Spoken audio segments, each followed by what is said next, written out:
Welcome back to The Explainer. Today we're unpacking some major corporate drama, high-stakes finance, and, honestly, the end of a true dynasty. We're looking at the historic sale of Schroders. This is a 222-year-old titan of British finance. And to really understand how this massive shift went down, we need to go back to a remarkably tense, almost cinematic moment in January of 2026. Picture this. Richard Oldfield, who's only been the chief executive of Schroders for about 14 months, is sitting in a hotel room in Beijing. He's actually there on a highly visible business delegation, traveling alongside the British Prime Minister Sir Keir Starmer. But Oldfield isn't thinking about international diplomacy right now. Instead, he is literally sweeping his hotel room for spying devices. He's meticulously securing the room because he's about to make a highly confidential, massively consequential video call back to London. Meanwhile, over in London, the founding Schroder family is assembled at the prestigious offices of the Slaughter and May law firm. Keep in mind, this family holds a massive 42% controlling stake in the business. Oldfield dials in through a secure connection and just completely blindsides them. As Oldfield himself later put it, the family was confronted with the question they were not expecting. It was a bit of a shock. And what was that shock? It was a number, £9.9 billion. Oldfield revealed that the 12-person board had already approved an absolutely staggering $9.9 billion offer from Nuveen, which is this massive Chicago-based asset manager. Nuveen wanted to buy out Schroders, the UK's largest independent asset manager, in its entirety. This wasn't some friendly partnership or a joint venture. This was a total acquisition of a fiercely independent 2-century-old British institution. It was the end of their reign. So let's get into Section 1, the scale problem and why Schroders needed a lifeline. Okay, to understand why a firm with this much history would even consider a complete buyout, we have to look at the massive macro forces that are basically squeezing the entire asset management industry right now. For a very long time, Schroders' bread and butter was actively managed mutual funds. But over the last decade, there's been this massive global shift. Investors are flocking to lower-cost, passive index trackers and exchange-traded funds. These funds just automatically track a market index. Because they don't need highly paid managers handpicking stocks, the fees are drastically lower. Add that to the relative decline of the London Stock Exchange, where British pension schemes have actually been pulling money from UK equities for the last 20 years, and Schroders' profit margins were getting absolutely crushed. All of this created a really vicious threefold problem, and not just for Schroders, but for European asset managers across the board. First, selling those index funds is a strictly low-margin game. You only make money if you have immense global scale. Second, to chase higher fees, firms are trying to expand into private markets, but doing that requires highly costly acquisitions and very specialized expertise. And third, to raise the kind of capital you need to do all of that, you absolutely have to crack the deep capital pools of the US market. For Schroders, scaling up by buying another British firm, like when they abandoned a plan to buy M&G back in 2021, was just a dead end. The family didn't have the extra cash to inject, and they flat-out refused to dilute their 42% stake to raise it. It really is a David versus Goliath reality when you look at the raw numbers. Schroders, despite its massive legacy, managed about $1 trillion in assets.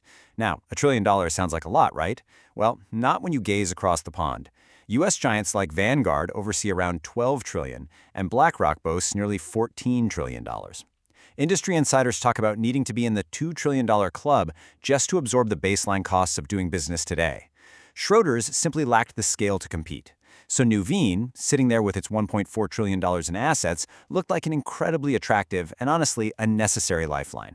Moving on to Section 2, Death of a Patriarch and a Fractured Dynasty. Now, macroeconomics is only half the story.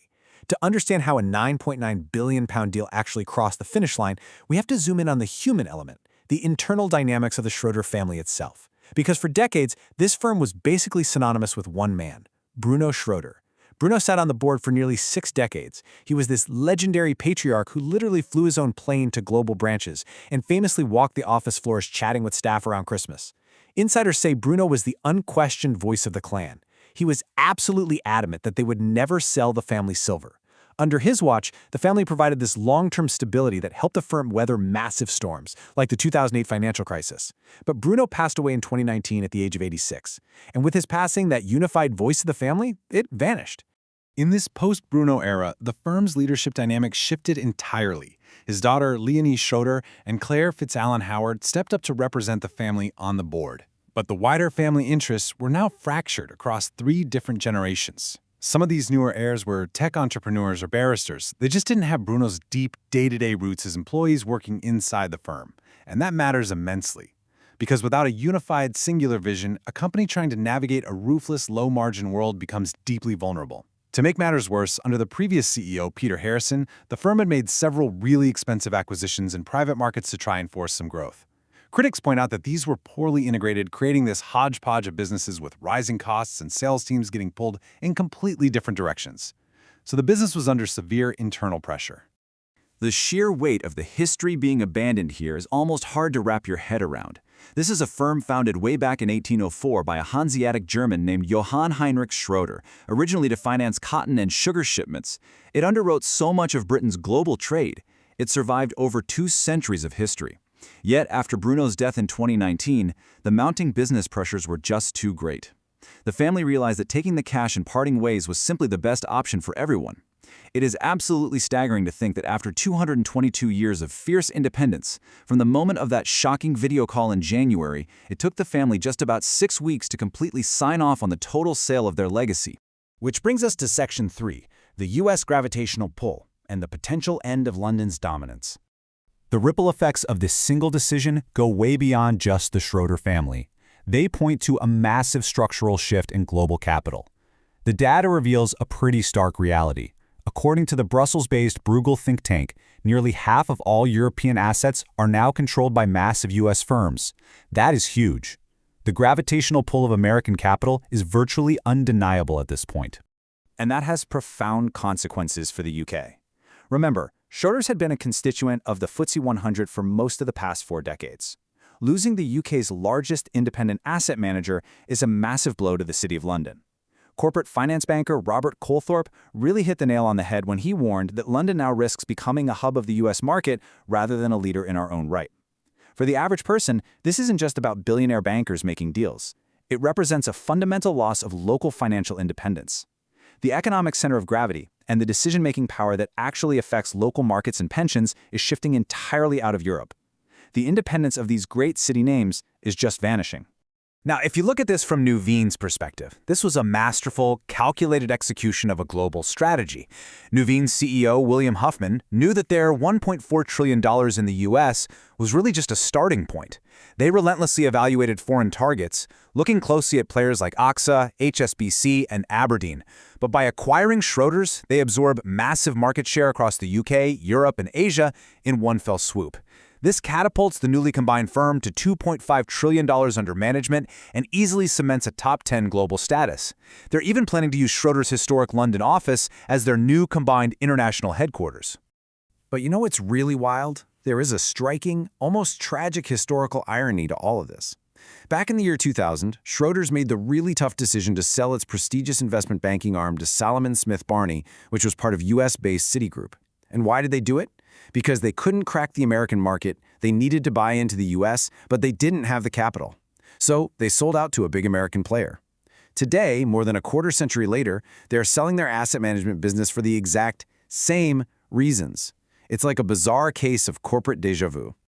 So, the absolutely crucial takeaway here is what this means for the rest of the financial world. If a firm with 222 years of history, billions in assets, and a fiercely loyal founding family is forced to sell out to a U.S. giant just to survive the squeeze on margins, well, the writing is clearly on the wall. A rival senior executive reacting to the $9.9 billion deal summed it up perfectly. They said, "The rest of us with similar asset management businesses are asking, if Schroders can't make it work as an independent player, then who can?" It really leaves us wondering, as massive American firms continue to swallow up historic global institutions, what does this mean for the future of your own local markets? Thanks for joining me on this explainer, and I'll catch you on the next one.